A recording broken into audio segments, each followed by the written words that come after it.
live in anticipation of the return of Jesus Christ. It must be a daily anticipation.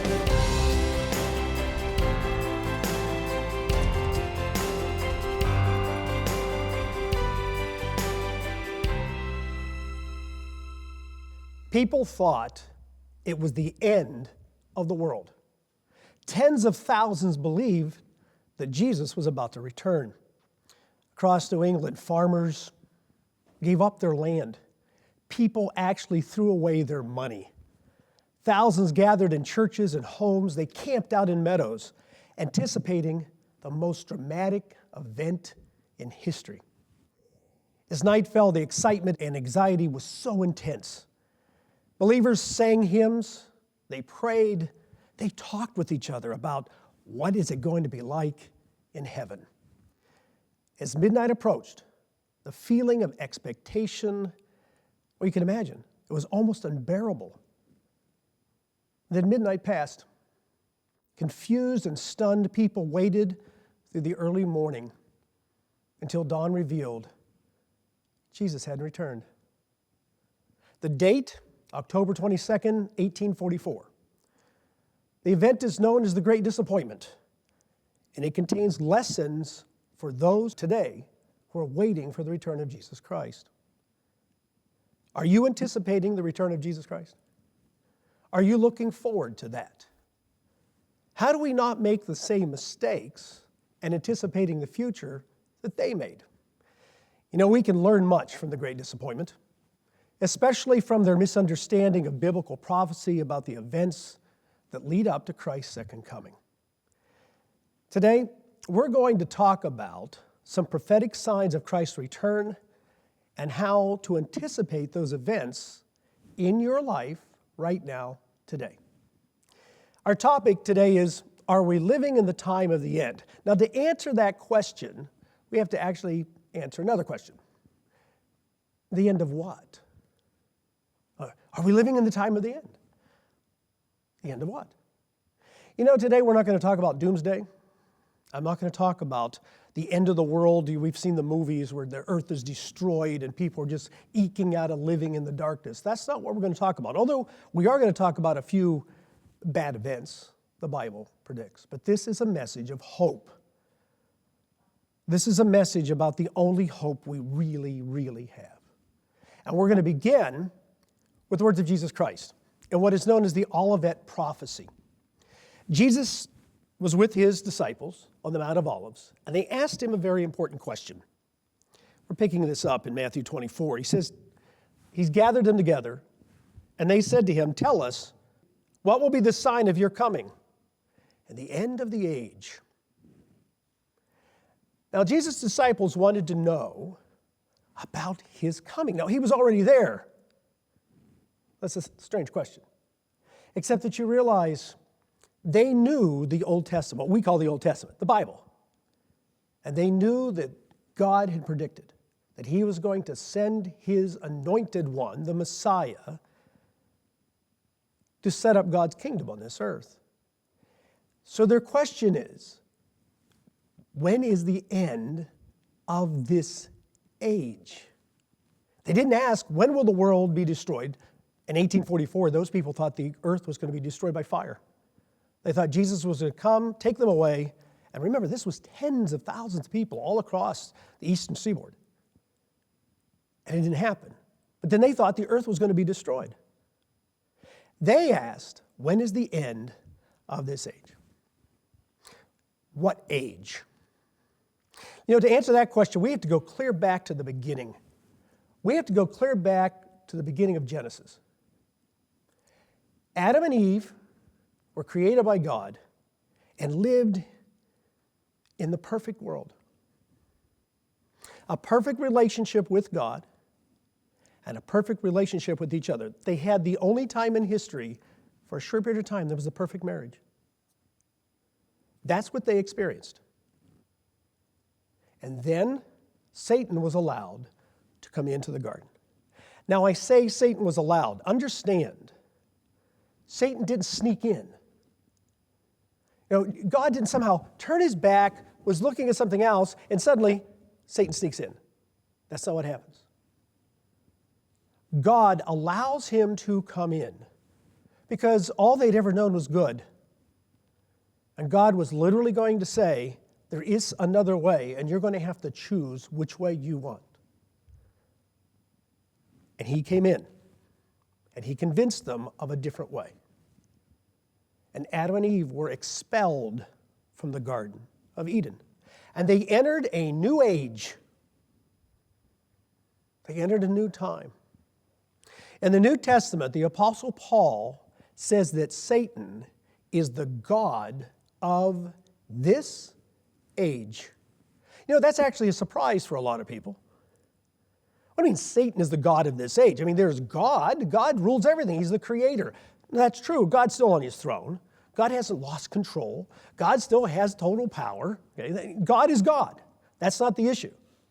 The issue is that when Adam and Eve chose Satan's way, God says, okay, you can live under his rule for a while, and then I'm going to fix it. And this is part of what we're going to talk about today, how God fixes that. You and I were born into that evil age. It's where we showed up. This isn't what God expected. It's not what God wanted. In God's age, there's no war. The way God designed humanity, there's no hatred. There's no prejudice. There's no poverty. There's no disease. You and I are living in that age. And when those disciples came to Jesus, what they were asking us, when does this end? When does the better time come? I mean, they lived in a bad world. They were under the rule of the Roman Empire.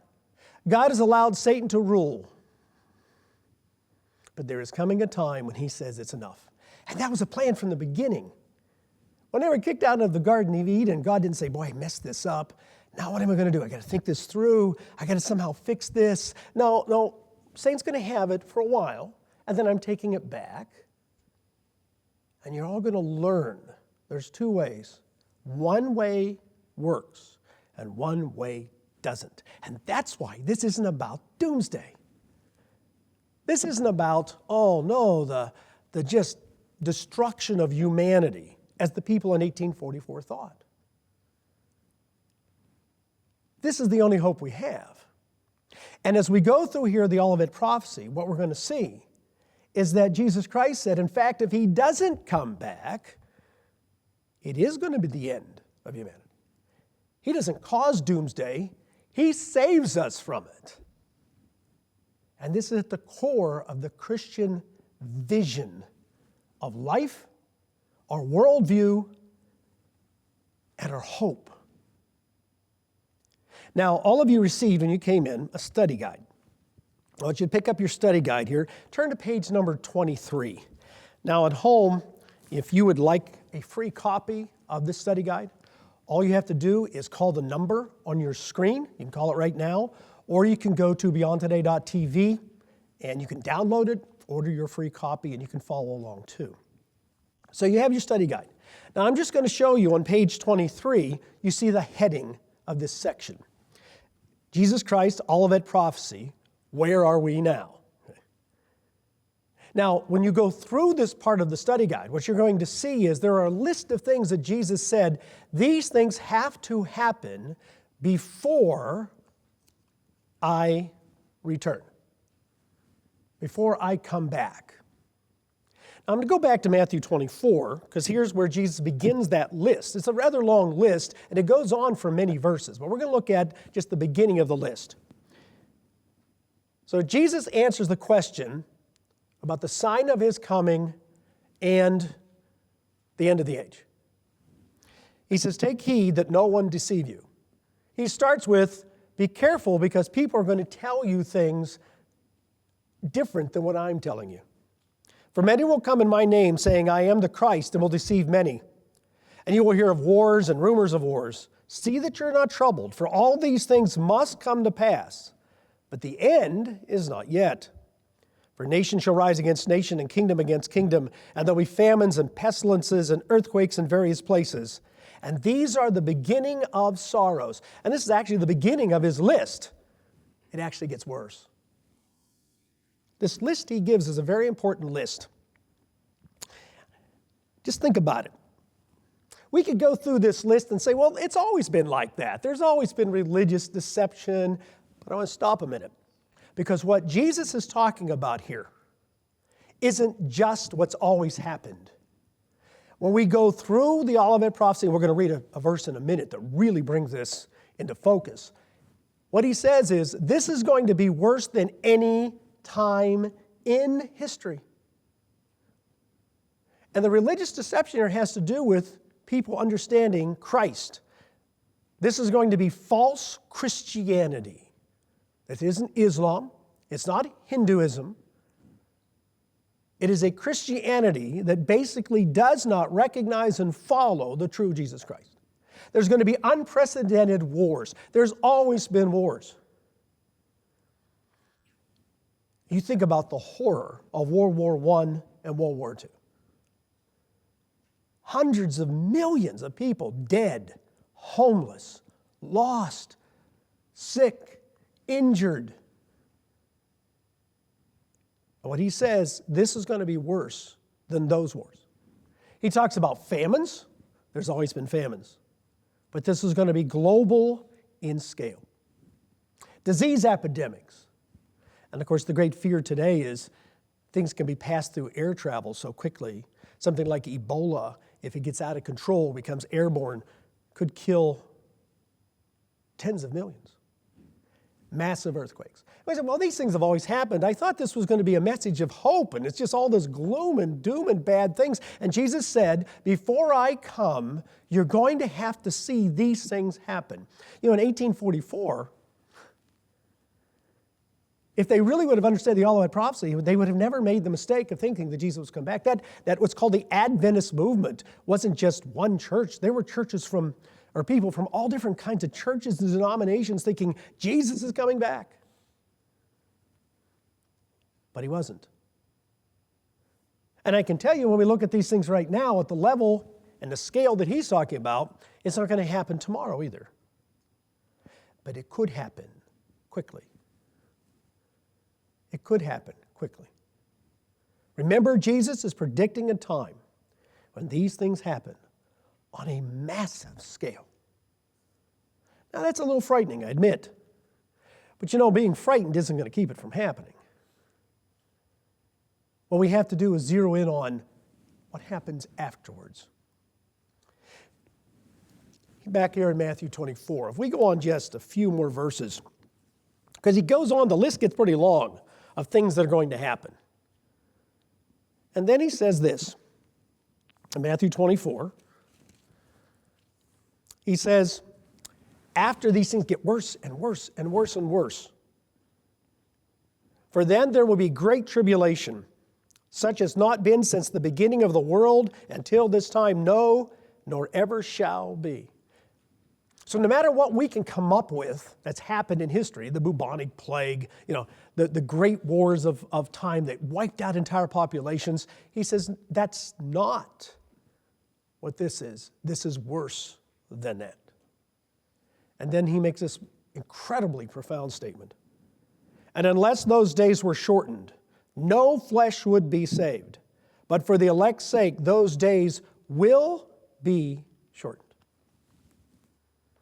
He predicts a time of such global collapse that if he doesn't come back, when he does, nobody survives. There's the hope. He doesn't bring doomsday. He stops it. He stops it from happening. And remember, those, once again, in 1844, they anticipated so much that Jesus Christ was coming back. They wanted him to come back so much. But they'd missed all this. Now we have this. We have this. So we have to continue to anticipate the return of Jesus Christ, even though we're waiting. Now remember, the disciples asked, when is the new age? When is the end of this age? Jesus Christ isn't coming to destroy the earth or humanity. He's coming back to save it. The believers in the Great Disappointment once again thought that he was coming back to absolutely destroy this earth with fire. And that wasn't the plan at all. It's not the plan now. When Jesus Christ returns, he comes to bring a new age. And this is where we can go to the Old Testament. The Old Testament is filled with prophecies about the Messiah. That God is going to send his anointed one, his appointed one, his Messiah, his Christ, the one that we know in the New Testament as the Son of God, Jesus, is coming to establish the new age. And it's amazing when you go through the Old Testament and you read all those verses, what it is predicted to be like. I'm going to read just one. I'm going to read just one simple passage. This is the book of Isaiah. Isaiah actually contains many prophecies about this time when the Messiah rules, when Christ rules on earth. When he comes back, and what does he do? In Isaiah chapter 2, it says, "Now it will come to pass in the latter days that the mountain of the Lord's house shall be established on top of the mountains and shall be exalted above the hills, and all nations will flow to it." In the imagery of Hebrew poetry, a mountain can represent a kingdom, and little hills, the smaller nations. People come to the kingdom that is being ruled on earth by God's Messiah, by God's Christ. "And many people shall come and say, 'Come, and let us go up to the mountain of the Lord, to the house of the God of Jacob, and he will teach us his ways. We shall walk in his paths, for out of Zion shall go forth the law and the word of the Lord from Jerusalem.'" The earth won't be depopulated, as some people believe. They will come from all over into this new age, this time of great hope for all humanity. Then the next verse is one that is one of the most quoted verses from the book of Isaiah. "He shall judge between the nations and rebuke many people, and they shall beat their swords into plowshares and their spears into pruning hooks. Nation shall not lift up sword against nation, neither shall they learn war anymore." You know, in the New Testament, the Apostle John gives us the revelations that it was given to him in the book we call Revelation. And he tells us how this is going to last 1,000 years. Jesus Christ is coming back. He's going to fulfill what he told his disciples of his coming, of the end of the age, to initiate this new age. And this is the hope. This is the hope of Christians. This is our dream. This is to be our focal point. This is to be our purpose. But how do we not make the same mistake they did? How do we not make the same mistake where we get so caught up in our dream, that we get so caught up in that in this world we just make up a date and we wait and then we're disappointed? Pick up your study aids again, because on page 44, this section here is something that we're going to cover a little bit here, but I want all of you to make sure that you go home and read this. Once again, for those who are watching the program, if you want your free copy of this study aid, just call the number. It's on your screen right now. Just give a call right now, or go to beyondtoday.tv, and you can download it or you can order it, and we want you to have a copy of this too. But you'll notice on page 44 the title, "Preparing for the End Time." This doesn't mean go become preppers, save up gold and ammunition and food. By the way, none of that's going to help you in the tribulation. A time so horrible that only Christ can save us. This is about spiritually preparing for that time so that we are prepared for the time afterwards. We must live in anticipation of the return of Jesus Christ. It must be a daily anticipation. There's a beautiful story in the New Testament about Simeon as one of the bridges between the Old and New Testament. Simeon was a man who God had revealed to that he was going to be able to see the Messiah. That's quite a promise, isn't it? Now, Simeon, it says, was devout. This was a man of great faith. This was a man of great obedience to God. This was a man who lived every day of his life in service to God. And the reason why we know from the story is because I am waiting for the Messiah. I'm waiting for him. Now, he lived his everyday life. He had friends, he had family. In other words, he didn't become a hermit. He lived a very fruitful, happy life. But what was his anticipation? That there's something greater than me that I'm part of. And the story is just fascinating because there's this point where he walks into the temple, and there's Mary and Joseph walking into the temple bringing Jesus in as a baby. And he runs up and takes Jesus out of their hands and says, "This is it, this is it." He tells everybody, "This is the Messiah. All my life I've waited." And then he says, "I can die in peace now. Because I know what God's going to do now. I know how everything works out. I know the story because I've anticipated this moment." That is how he lived his life. That's how we are to live our lives. We're anticipating a moment where God says, "I have an appointment with you." We have an appointment with Jesus Christ. When he returns, we are to be there for him. And he told his disciples about that. And you'll read about this in your study aid. It's in Mark. Jesus says, he tells this to his disciples. This message is just as important to us because we are his disciples, being prepared for him, just like Simeon was, and anticipating that moment when we are prepared for him. We know about Jesus first coming to die for our sins, and without that, really, this doesn't mean anything. But God says, "I want you to be prepared for his second coming, for him, to serve him." Jesus said, "But of that day and hour," he's talking about his return, "no one knows, not even the angels in heaven or the Son, but only the Father. Take heed and watch and pray, for you do not know when the time is." People in 1844 needed to read this. "It is like a man going to a far country, who left his house and gave authority to his servants and to each his work, and commanded the doorkeeper to watch. Watch therefore, for you do not know when the master of the house is coming, in the evening or at midnight or at the crowing of the rooster or in the morning, lest coming suddenly he finds you sleeping." Of course, we know here he's talking about himself. "I'm leaving, I'm coming back, and you have to do the work I've given you to do." And the work God has given to all of us is to be a disciple of Jesus Christ, be prepared, and when he returns, to serve him.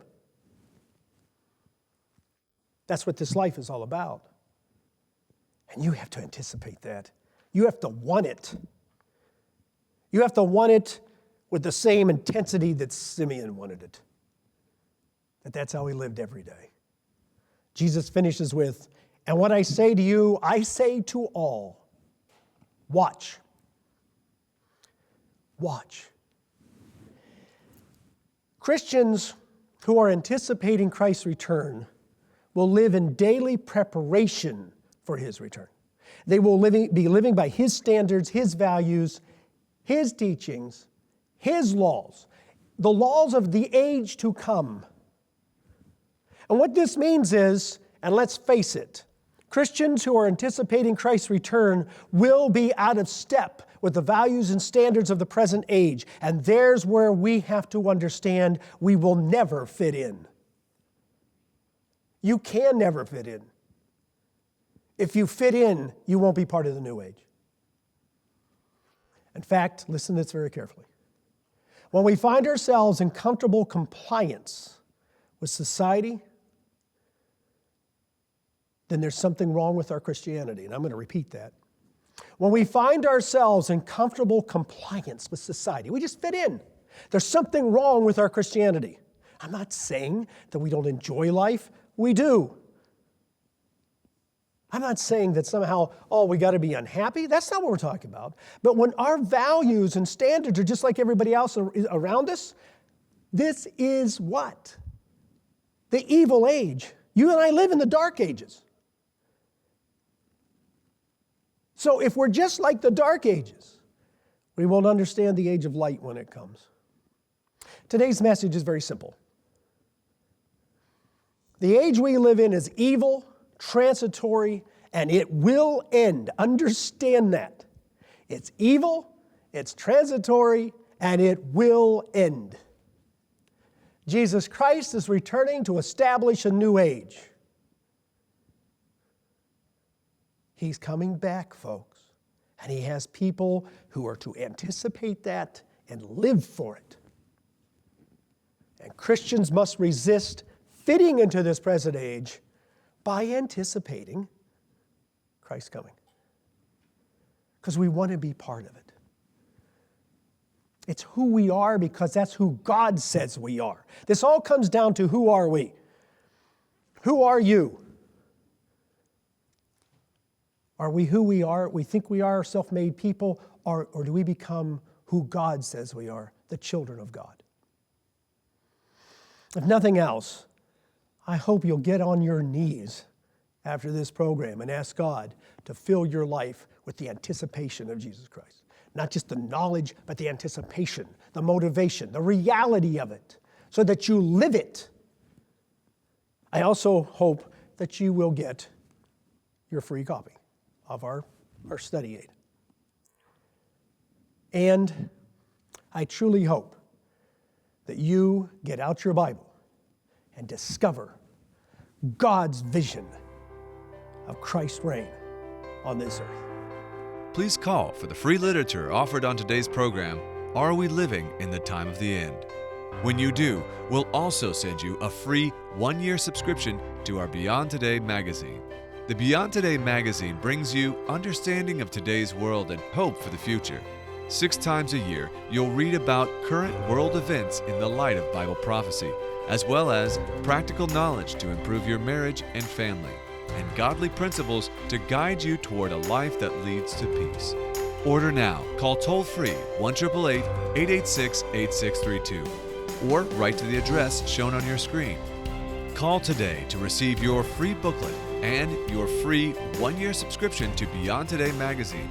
1-888-886-8632 or go online to beyondtoday.tv.